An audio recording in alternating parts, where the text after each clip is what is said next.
Greetings, and you're watching Ladies of Fandom. This week is part 2 of Magical Girls. It's pretty rad. Last week we covered What is Magical Girl. Today we're going to talk about some West Coast magic ladies. The West Side? What? Oh, yeah. It's gonna be fun. Stick around.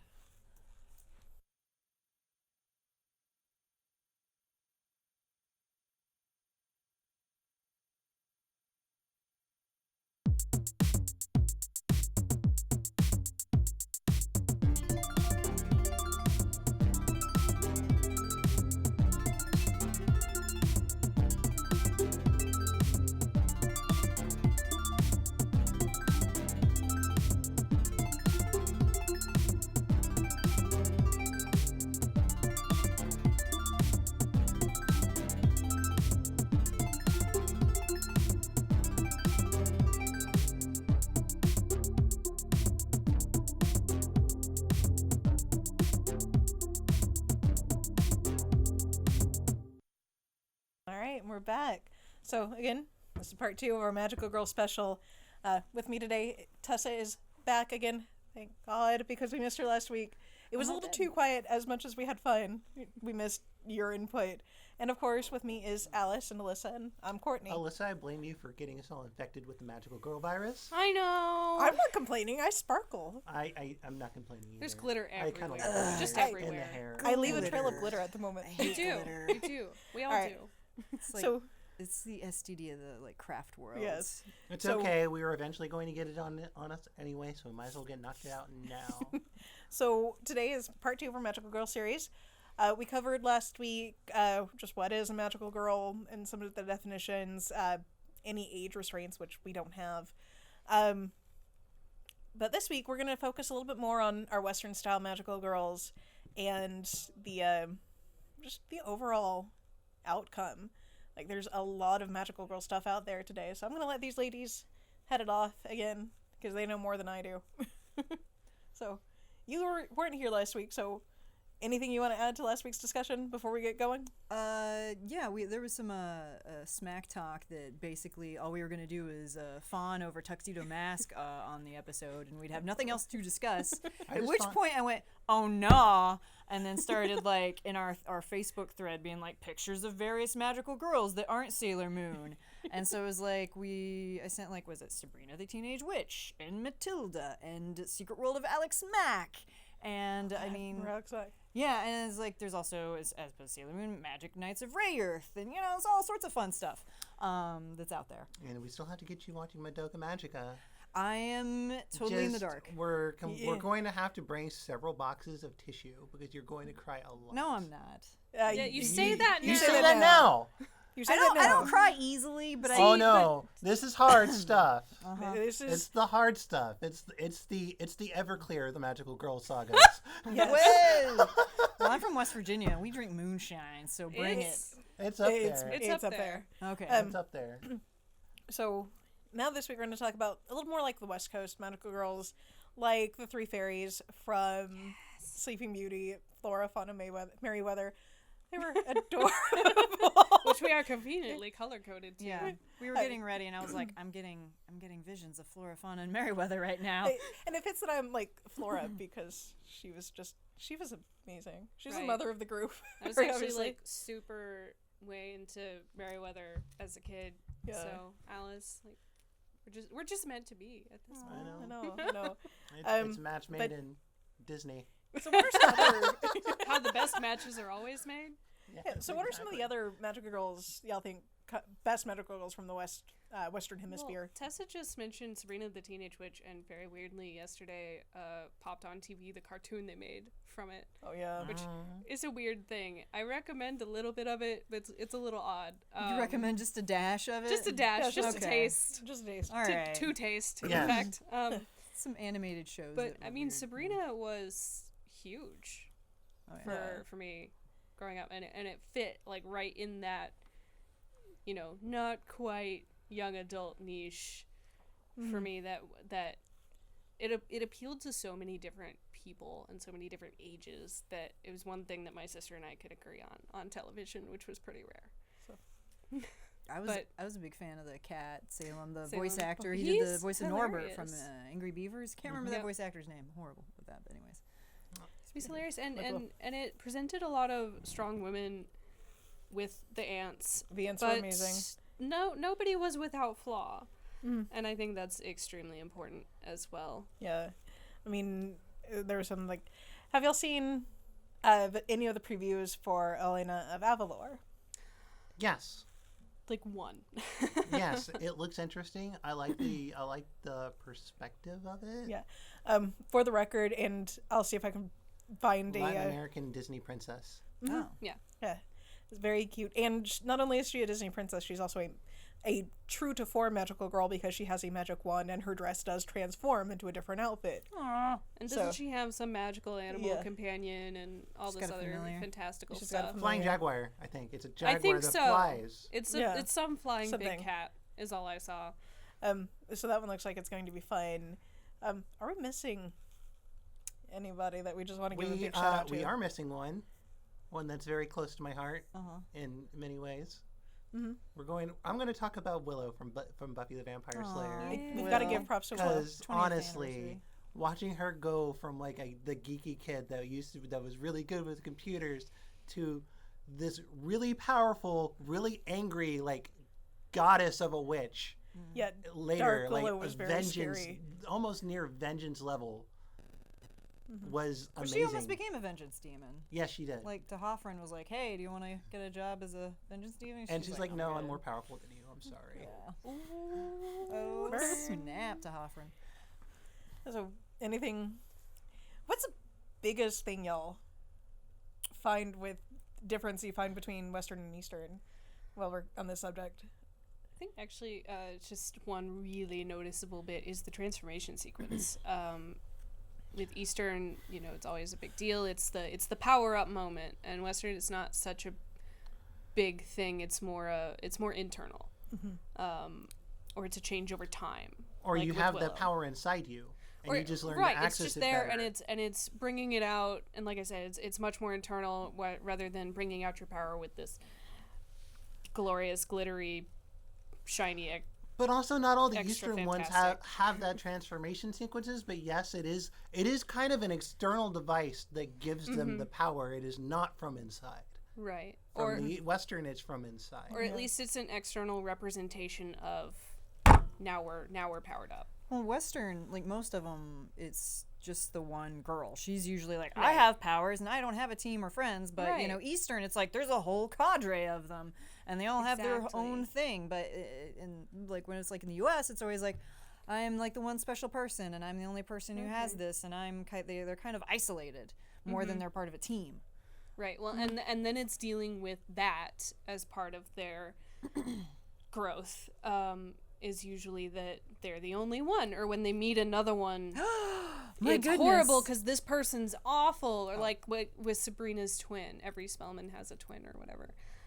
When she met her twin, they had to determine. Spoilers, but if you're not caught up at this point, that's sad.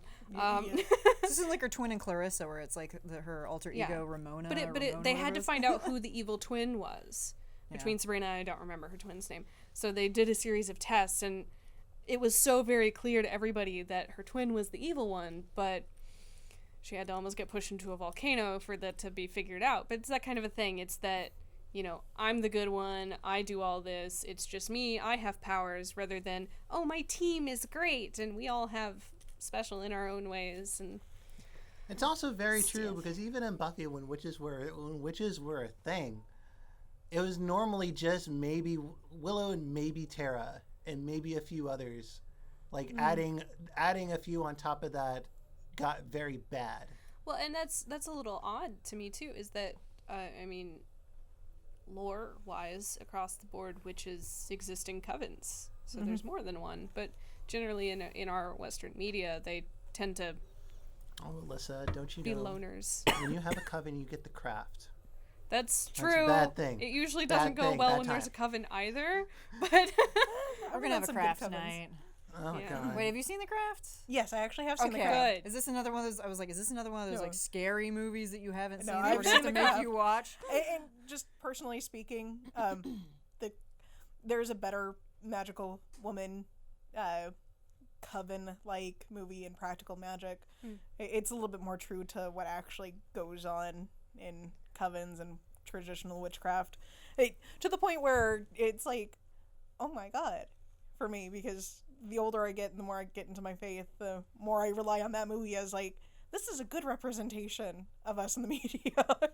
Well, and that's great. Practical Magic. Oh, I love that movie. Yeah. I thought you were gonna say Witches of Eastwick. I'm like, come on, Witches Oh, of Witches of That's- Eastwick is that's also good, fun. too. And oh my gosh, I forgot about Witches of Eastwick. So good. Not quite what goes on, but it's Well, still fun. But it's that same thing. It's either a coven. There's some interweaving drama between the members, or they're an evil coven, which is not Or they really mean the well, case. and Or they mean well, but they're not doing it right. Something flips on them. Okay. Yeah. Just So- the fact that they call them witches here.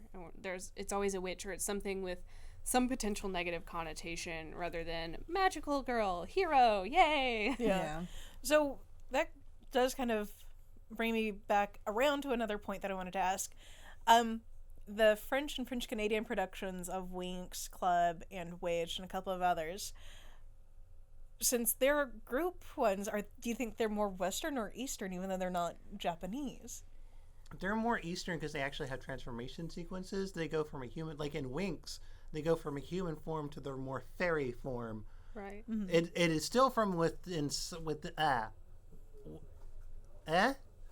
from within them, but they need that transformation to access that power. Right. Other than automatically having access to that power to use whenever they feel at their leisure. So I do think with that, it fits somewhere more in between, but does also, agreeing with Alice, lean more towards the Eastern side, with having the transformation sequence, always being really young, and then, needing something externally represented to access their powers. Yeah.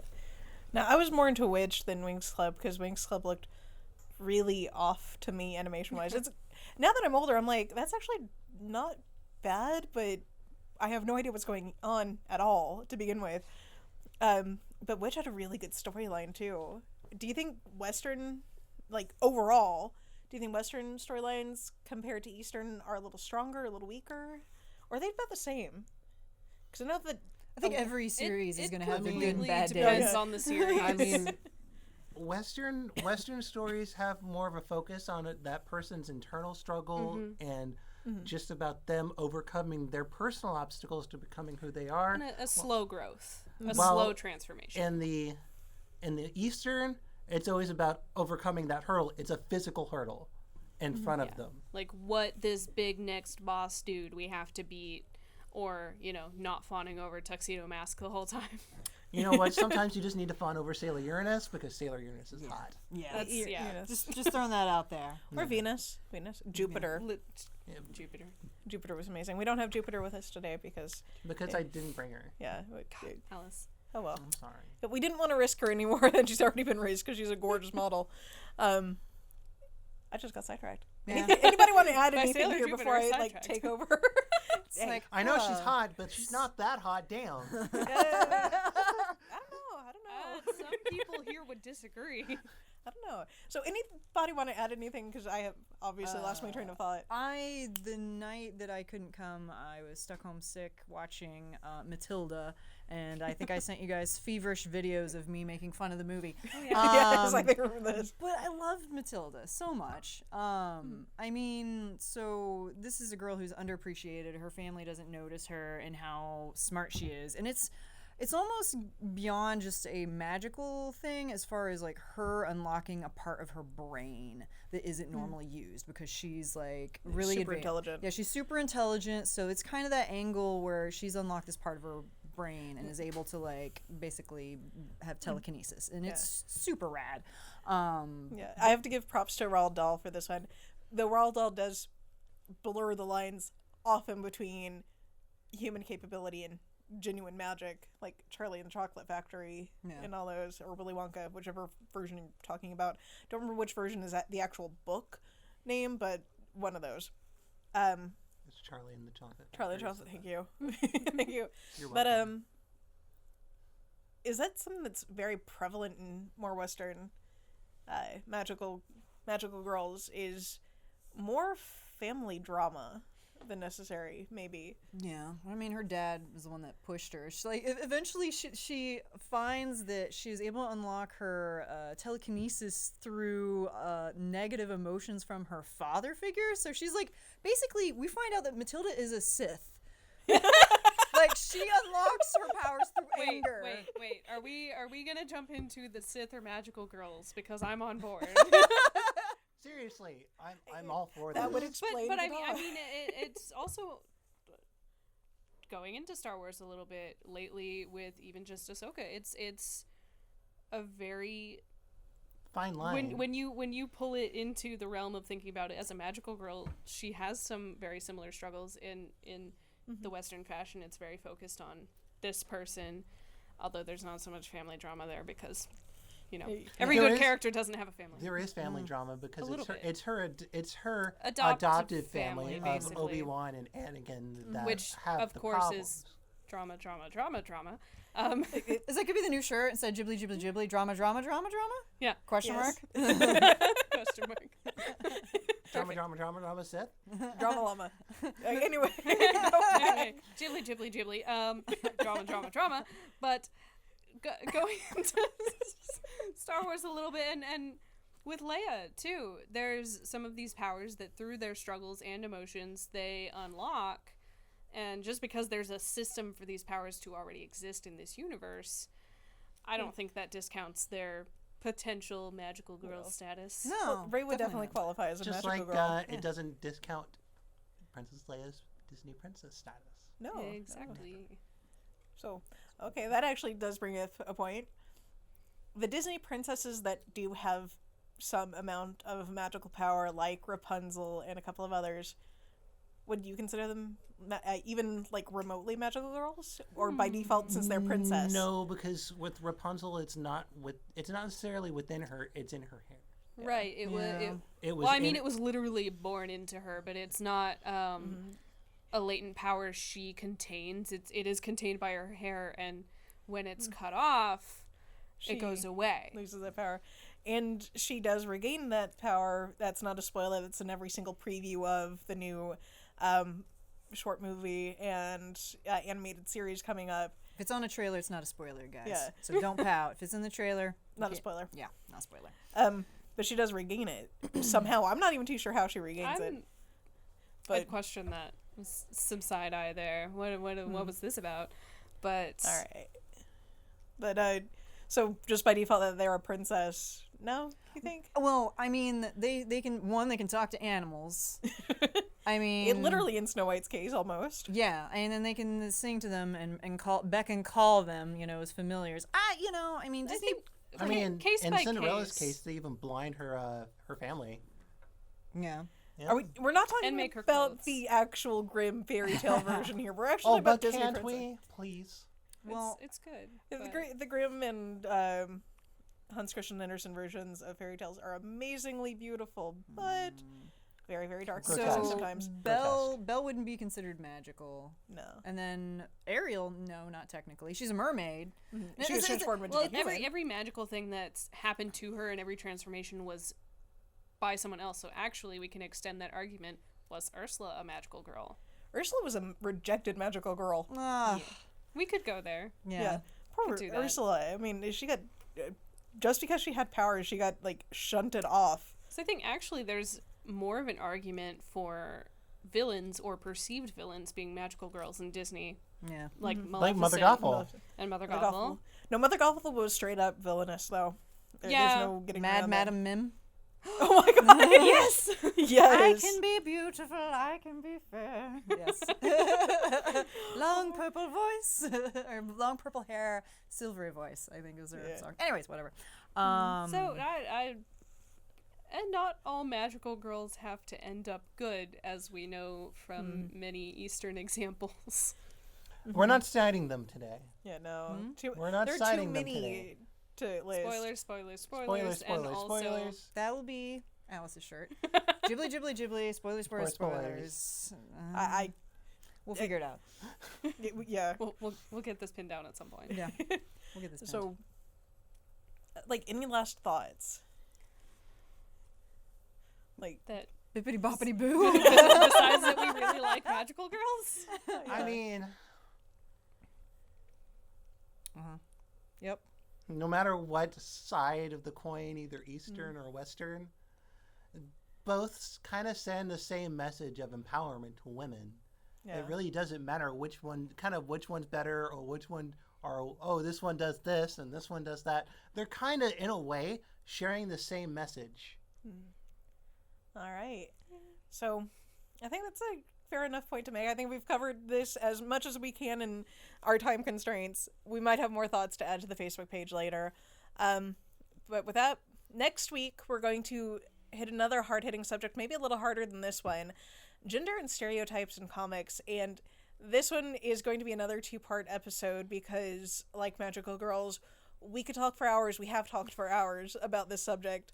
I'm telling them to save most of it for the show.